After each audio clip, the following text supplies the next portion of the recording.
স্থায়ীকরণের এক দফা দাবিতে বিক্ষোভকারী বাংলাদেশ আউটসোর্সিং কর্মচারী কল্যাণ পরিষদের সদস্যদের উপর পুলিশে হামলার প্রতিবাদে কেন্দ্রীয় ঘোষণা অনুযায়ী রোববার সকাল থেকে মুরাদনগরেও কর্মবিরতি পালন করেছে বাখরাবাদ গ্যাস ফিল্ডের আউটসোর্সিং কর্মচারীরা। উপজেলার জাহাপুর ইউনিয়নস্থ বাখরাবাদ গ্যাস ক্ষেত্রের মূল ফটকে অবস্থান নিয়ে কর্মবিরতি পালন করে তারা। এ সময় আন্দোলনকারীরা জানায়, দীর্ঘদিন ধরে আউটসোর্সিং নীতিমালা বাতিল এবং আউটসোর্সিং দৈনিক ভিত্তি ও প্রকল্পে কর্মকর্তাদের বহাল রেখে বয়স শিথিল করে চাকরি স্থায়ী করার দাবি জানিয়ে আসছেন তারা। সরকারি স্বায়ত্তশাসিত দপ্তর অধিদপ্তরের সব প্রতিষ্ঠানের আউটসোর্সিং প্রকল্পের কর্মরতদের চাকরি স্থায়ী করার জন্য অন্তর্বর্তী সরকারের প্রধান উপদেষ্টার কাছে দাবি জানান তারা। শনিবার জাতীয় প্রেস ক্লাবের সামনে বাংলাদেশ আউটসোর্সিং কর্মচারী কল্যাণ পরিষদের সদস্যদের উপর পুলিশ জলকামান ও টিয়ার গ্যাস ছুড়লে অনেকে এতে আহত হয়। আউটসোর্সিং কর্মচারী আব্দুল আজিজ জানান, দীর্ঘদিন ধরেই চাকরি স্থায়ীকরণের দাবি জানিয়ে আসা হচ্ছে, কিন্তু স্থায়ীকরণ করা হচ্ছে না। এছাড়াও আমাদের দাবি আদায়ের লক্ষ্যে যারা রাজপথে নেমেছিল তাদের উপর নির্যাতন করা হয়েছে। তাই আমাদের ন্যায্য দাবি না মেনে নেওয়া পর্যন্ত কর্মবিরতি চলবে। জামাল উদ্দিন বলেন, আমার ভাইদের উপর এই হামলার তীব্র নিন্দা ও প্রতিবাদ জানাই। আমরা ঠিকাদারদের আওতায় কাজ করব না। আমাদের চাকরি স্থায়ীকরণ সহ সকল সুযোগ সুবিধা দিতে হবে, না হয় আমরা কাজে ফিরব না, সড়কে অবস্থান করব।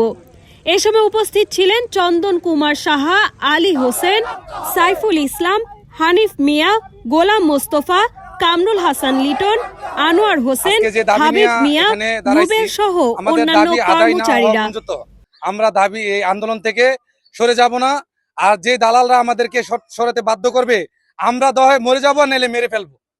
আমাদের দাবি একটাই, আমরা রাজপথে নেমে গেছি, থাকবো ইনশাআল্লাহ। আমরা এখান থেকে চলে যাব না যতক্ষণ দাবি আদায় না হয়। আমাদের এক নম্বরে আমাদের দাবি হলো আমাদের স্থায়ীকরণ। আমরা বিগত অনেক বছর যাবত এই কোম্পানিতে আমরা কাজ করতেছি, আমাদের কোনো ন্যায্য আমরা পাই না।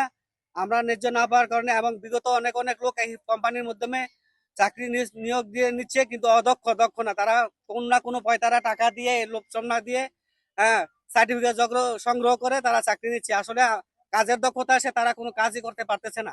আমরা যে কাজগুলা করি তারা বসে বসে আমাদেরকে অর্ডার দেন। তারা যে চাকরি যে সার্টিফিকেট নিয়ে কাজ করতে এসেছে আজকে দক্ষতা দেখাইয়া, এই দক্ষতা কাজ করে আমরা দৈনিক ভিত্তিক যারা আছি, আমরা সকলে টোটাল গ্যাস ফিল্ড এবং 14টা কোম্পানির ভিতরে আমরা দৈনিক ভিত্তিক আউটসোর্সিং যারা আছে আমরাই কাজ করি সব কাজ। তারা বসে বসে শুধু আমাদেরকে অর্ডার করে। আমরা আজকে এখানে দাঁড়ানোর কারণ হলো, আমরা 2020 সাল থেকে আমাদের এই কর্মসূচি আমরা বিভিন্নভাবে সরকারের অধীন আওয়ামী লীগ সরকার থাকা অবস্থা থেকে আমরা বিভিন্নভাবে স্মারকের মাধ্যমে, বিভিন্ন কাগজের মাধ্যমে আমরা তাদের কাছে আমাদের দাবিগুলো আন্দোলনের মাধ্যমে আমরা তাদেরকে জানিয়ে আসতেছি, মানববন্ধনের মধ্যে জানিয়ে আসতেছি।